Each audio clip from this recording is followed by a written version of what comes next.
una o más cosas, es que incluso los usos del lenguaje, sobre todo a partir de lo local, de lo familiar, de lo regional incluso, o de lo nacional, una palabra puede querer decir más cosas, dos o más cosas, una o más cosas. Pues, Decía yo, por ejemplo, en un receso en la Universidad de Chihuahua, en un auditorio algo grande, que habían dado café muy cargado toda la mañana y se jactaban de que era café colombiano. Y cuando se viene el receso, sin saber yo, digo en el micrófono, oigan, han dado café cargado toda la mañana y ¿dónde están las galletas? Pero todo el auditorio soltó la carcajada. Y yo no sabía por qué se reían. Viene una joven muy quedo y me dice, doctora, es que acá en Chihuahua las galletas son prostitutas. Este es la forma en que están hechos los chistes mexicanos, los albures, la forma en que funcionan los lapsus y la forma en que funcionan también nuestros sueños, con esas dobles ambigüedades, así como lo descubrió Freud, ¿no? Que un sueño en realidad es una frase que no dijimos en el día, que no pudimos decir en el día, la palabra censurada, porque Freud mismo descubre que no hay más represión que de la palabra, no del afecto propiamente, sino de la palabra. Muy bien, pues querido público, como ven, la doctora le dijimos vamos a entrar en materia y se soltó entrando en materia. Yo quiero hacer algunas precisiones. La doctora afortunadamente nos está hablando del Unbewusst y el Unbewusst. Recuerden que Unbewusst en alemán es así como inconsciente y Unbewusst es paso en falso en francés. Entonces es la forma en que se expresa el psicoanálisis. Efectivamente, el día de ayer, si ustedes recuerdan, a los que siguieron, ayer que suplimos el programa del doctor Eric Avilés en educación primera educación, perdón, hablamos con el doctor Docil, coordinador de la maestría en historia de la enseñanza, en que el inconsciente no es como lo dice la doctora, esta parte interna, lo que está abajo, no. Decíamos en el día de ayer que el inconsciente está afuera. Entonces, pues ya la doctora nos está precisando lo que decíamos el día de ayer, pero maneja algo muy interesante también. Cuando se está presumiendo este café colombiano y que ella dice que dónde están las galletas, es algo similar de lo que me pasó a mí en Huetamo, que me dijo una muchacha que si me gustaba la panocha, y yo pues por más que quise contenerme, pues esbocé una gran sonrisa y después una gran carcajada que me evidenció y todos dijeron, sabemos perfectamente qué pensó usted.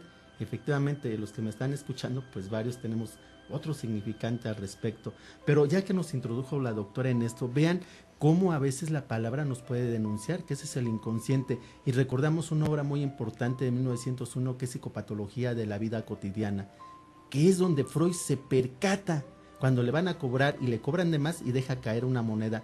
¿Por qué no nos recuerda? Esa magnífica clase nos la dio la doctora Rosario Herrera cuando hacíamos la maestría. Nos recuerda de eso que Freud empieza a describir en Psicopatología de la vida cotidiana, cómo empieza a descubrir cómo el inconsciente está durante todo el día en nuestros olvidos, el olvido de los nombres propios. Recuerdo muy bien esto de la confusión que tenía, ¿por qué no podía recordar el nombre de Botticelli, Signorelli, Voltrafio? Sí, que desde luego se trata del capítulo tan clave del olvido de los nombres propios, ¿no? Sí. Por cierto que me gusta la pregunta, la agradezco mucho porque resulta de que es el capítulo clave en el que uno también puede criticar todo lo que sigue después, porque también hay que criticar a Freud y también hay que ver hasta dónde sus ambiciones lo llevaban demasiado lejos, ¿no? A propósito de que no había nada azaroso, ¿no? No había nada azaroso porque aun cuando en este tipo de juegos donde te piden que tú al azar digas un número, cualquiera que este sea, que además está este ejemplo ahí en Psicopatología de la vida cotidiana, que ese número al azar no es al azar, sino que tiene una necesidad y lo has dicho por algo y además se puede desmenuzar y desenredar exactamente por qué lo dijiste. Es decir, que no está ajeno el azar de la necesidad en relación al deseo de por qué lo dijiste, ¿no?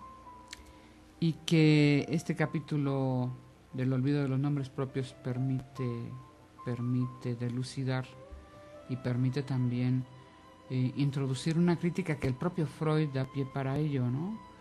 A propósito de que él viaja de Bosnia a Herzegovina en Europa del Este con un pasajero en el tren y ellos están ahí conversando y el pasajero es está muy familiarizado con la región y conoce a los lugareños, sus costumbres, y le dice a Freud que esos hombres de esa región, cuando eso no les funciona, se matan. Y cuando dice eso no les funciona, se refiere a la sexualidad, ¿no?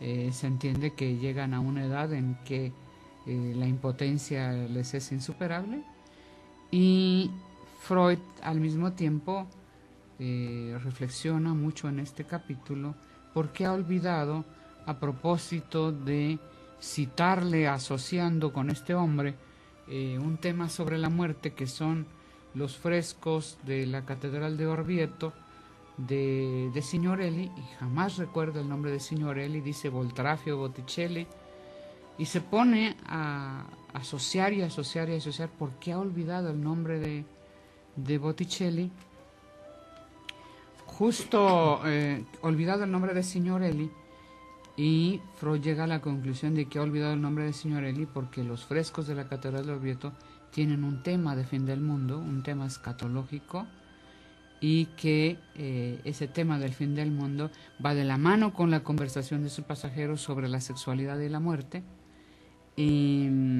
Curioso porque Lacan dice que en realidad Freud al final asume que tiene que terminar de asociar y asociar y asociar para llegar a la verdad última, porque si hubiese una verdad última, esa palabra sería muerte, y que tendría el límite de todo tipo de asociación, por lo cual resulta vano tanto que alguien llegue a análisis como que el analista se proponga llegar a la verdad última del sujeto, ¿no? No falta quien llegue y diga yo vengo a saber toda la verdad y nada más que la verdad, y nosotros no podemos sacar la Biblia y poner la mano sobre la Biblia para prometerle efectivamente que va a saber toda la verdad y nada más que la verdad, porque como sabemos hoy en día, desde la lectura y relectura, desde el retorno que el pensador y psicoanalista francés Jacques Lacan hace a la lectura de Freud, que las verdades que logramos saber de la vida inconsciente son verdades con minúscula, por cierto, y que si llegaran a ser verdades con mayúscula, nosotros colocaríamos, como dice Lacan en su momento, al analizante en la antesala de la psicosis. Saberlo todo, ¿no? Saber la verdad, ¿no? ¿Qué es esto que le pide su discípulo Alcibíades a Sócrates en el diálogo El banquete del amor, ¿no? Que quiere su sabiduría, le dice el joven Alcibíades, te doy mi belleza a cambio de tu sabiduría. Y Freud le dice, bueno, a lo mejor puedo recibir tu belleza, pero aquí el problema es que tú de este negocio vas a salir raspado, porque yo no tengo la sabiduría. No hay tal sabiduría. Este límite del saber, que por cierto nos recuerda al Newton adulto, ¿no? El Newton, decimos el Newton ya grande, ya viejo, ¿no? El Newton ya incluso de tercera edad, que hace unas memorias, un diario, unos textos muy interesantes, donde el gran Newton, creador de la física clásica, dice, al final de mi vida descubro que no he sido más que un muchacho, que caminando a la orilla de la playa he descubierto a veces unas conchas más bellas que otras, pero siempre ante el infinito océano de la verdad. Me está diciendo usted, cuando hablamos de la muerte, que es la verdad última, sería, ¿no? La palabra à meurtre. Si hacemos una homofonía, es à meurtre, o sea, llegar a la muerte. Y la preposición a es el amor. Si yo no lo uno, no lo enlazo con la vida, por consecuencia, si no me enlazo con otro, por consecuencia voy a tener la muerte.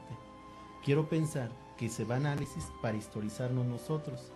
Ayer con el doctor Docil yo le decía categóricamente que sin enigma se pierde la historia.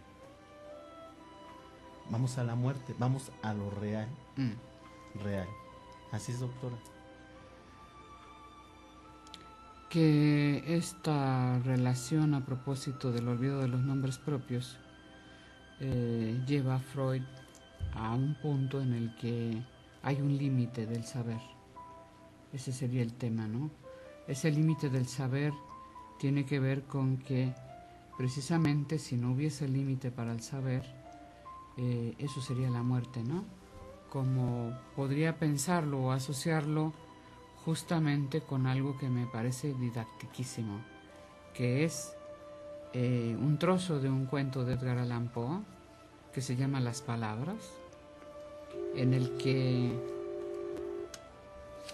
dice Edgar Allan Poe, la felicidad no está en encontrar la verdad, sino en buscarla. Encontrarla sería recibir la bendición de 1000 demonios. Y es justo esta parte que tiene que ver con la resignificación, la reelaboración de la historia, la elaboración de la soledad, como lo trabaja Freud en Más allá del principio del placer, la elaboración incluso de la propia muerte, del límite, porque el límite del saber va a tener que ver con el límite también, el límite de la vida y el límite del disfrute, el límite de la satisfacción, el deseo mismo, ¿no? El límite que evoca el tema de la ley. Y el tema de la ley va de la mano con el lenguaje. Lo dice Sócrates en la República, todos los asuntos de la polis son asuntos de lenguaje, es decir, de ley. Y es esto lo que de alguna manera el psicoanálisis introduce, ¿no? A propósito de la ley. La ley que, como tú sabes, ha fallado para todos en nuestras casas. La ley fundante de la cultura, hasta nuevo aviso, de todas las culturas, la ley que prohíbe el incesto. Doctora, ahora que habla de la ley. Fundante de la cultura. Sí, ahora que habla de la ley y hablamos esta parte del amor, ¿no? Que no, el amor nos impide llegar a la muerte directamente, ¿no? Hacemos otra cosa, sublimamos. Cuando Alcibiades le dice que le da la belleza a cambio de la sabiduría, finalmente nosotros odiamos lo que amamos. Jacques Lacan habla del amor-odio, porque dice, son partes de la misma moneda, depende cómo la veamos, por arriba o por abajo, pero finalmente es lo mismo. Pero estamos preparados para ser odiados. ¿Por qué últimamente ha habido mucha lucha, mucho encono en las sociedades? ¿Se está rompiendo la cultura? Aquí vamos a un plano de lo social, antropológico, político también, ¿no? Que fue un tema que tampoco descuidó Freud, ¿no? Y no lo descuidó porque veía que en realidad lo que había descubierto daba para mucho. Y nosotros en este momento no nos acabamos la bibliografía ni en español, menos en otros idiomas, en torno a las relaciones entre psicoanálisis y política. Y esto, por supuesto, que marca algo interesante para Freud, porque justo cuando la ley de alguna manera falla, o la ley es demasiado severa, porque también cuando la ley es demasiado severa, desata una fractura social. Quiero pensar en dos extremos, ¿no? Una ley casi inexistente, unas reglas del juego demasiado relajadas, no hacen lazo social, no unen, no cohesionan a las sociedades y a la cultura, tienden a fracturarla. Esta ley tiene que ser representada por alguien que de alguna manera ocupa un liderazgo. Este puede ser el padre de familia en la familia, el maestro, el jefe, el policía, el ministro, el presidente de la república, e incluso a nivel de lo religioso, Dios en su más, que decimos, en su más magnánima concepción, ¿no? Y este lazo social que unifica a los seres humanos falla, no es un lazo ideal. El líder auténtico, según esta lectura, es aquel que es líder incluso en contra de su propia voluntad, no porque él lo quiere ser, no porque él se adelanta, se asume, se avanza, ¿no? Un líder auténtico que el colectivo le pide que le represente, un liderazgo genuino, digamos, ¿no? Ahora las poblaciones y los pueblos cada vez son más populosos, más grandes. Resulta un poco complicado pensar cómo sería este tipo de liderazgo, pero el liderazgo hoy en día en estas naciones ya modernas, constitucionalistas, naciones de una población tan grande como la de nuestro país, que andamos en promedio en los 110 millones de habitantes. Ya en este tipo de poblaciones, el liderazgo es algo a lo que el colectivo en realidad se suma y lo estamos viviendo en una democracia representativa muy desgastada y una democracia participativa apenas naciente, muy endeble, la democracia participativa. Entonces sí que ha sido un poco problemático que vengamos en México desde 1988 cuestionando la legitimidad y la legalidad de nuestros representantes. Me refiero yo al enorme cuestionamiento que hubo de la legalidad de la presidencia de Salinas de Gortari, y luego en 2006 otra vez un cuestionamiento importante que para mi gusto debían haberse contado los votos para que se tranquilizara sobre todo toda la inconformidad y para que la desgarradura social no fuera tan fuerte. Hubo fractura de familias porque había quien le apostaba a Calderón y quien le apostaba a Obrador, y hubo este tipo de cosas, y además me parece que ninguno de los dos líderes abonó mucho para que no hubiera esta fractura, sino que estuvieron echándole leños a la hoguera mutuamente como para calentar el fuego del asunto. Y en este sentido sí ha habido una desgarradura del tejido social muy importante. Esto también lo podemos leer por el lado de la violencia, lo podemos leer por el lado de la criminalidad y de la no obediencia a la ley, y también lo podemos leer por el lado de la corrupción y la impunidad, ¿no? Porque hoy en día basta que uno de alguna manera muestre ante las autoridades o diga en algún espacio que alguien está violentando la ley para que esa persona, en lugar de llamarle la atención, es como si uno la condecorara, le diera un reconocimiento especial, y las autoridades superiores salen a cobijarle, a protegerle, porque es una virtud hoy en día ser un mequetrefe, un malandrín, un tramposo, por ejemplo, ¿no? Esto sucede en todos los espacios, en la universidad, en los ámbitos doctorales, en la SEP, en donde quiera. No son, digamos que hoy en día los malos profesores o los malos estudiantes o los malos directivos quienes de alguna manera pudieran ser objeto de ningún tipo de cuestionamiento y de ninguna llamada de atención, sino dignos de ser premiados, de ser reconocidos, como si caray, hombre, qué genial es este personaje, ¿no? Que es capaz de hacer todo este tipo de trampas, digno de admiración y de reconocimiento. Y quien se atreve a decirlo, a denunciarlo, a suscribirlo, a asumirlo, resulta ser el criminal. Pues, doctora, pues abrió muchas líneas. Yo tengo muchas cosas que quería preguntarle. Desgraciadamente el tiempo ya lo tenemos encima. Pero, querido público, quiero decirles que la doctora goza de la amistad de varios filósofos, de gente muy imbuida en la cultura. Uno de ellos es Eugenio Trías, gran amigo de la doctora.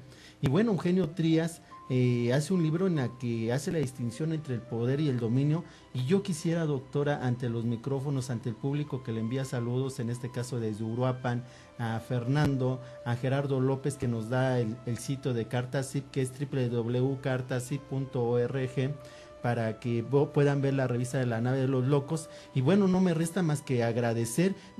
Quisiera que se despidiera comentando nada más el libro. Tengo medio minuto para que pudiera comentarle a nuestro público, pero si pudiéramos pactar una próxima entrevista, doctora. Por supuesto. Bueno, pues por favor muéstreles el libro, y agradezco a todos, el querido público, que nos hayas acompañado. No, doctora, por favor, para que se despida del público.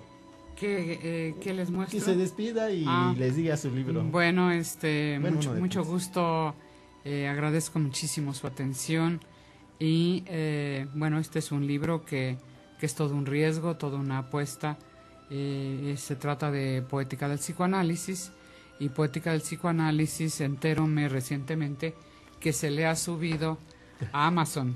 Bueno, ya se fue el programa. Hasta pronto, queridos amigos. Esto fue Si Comentario, un comentario pensado. Tu amigo Víctor Gutiérrez se despide de ti. Hasta pronto.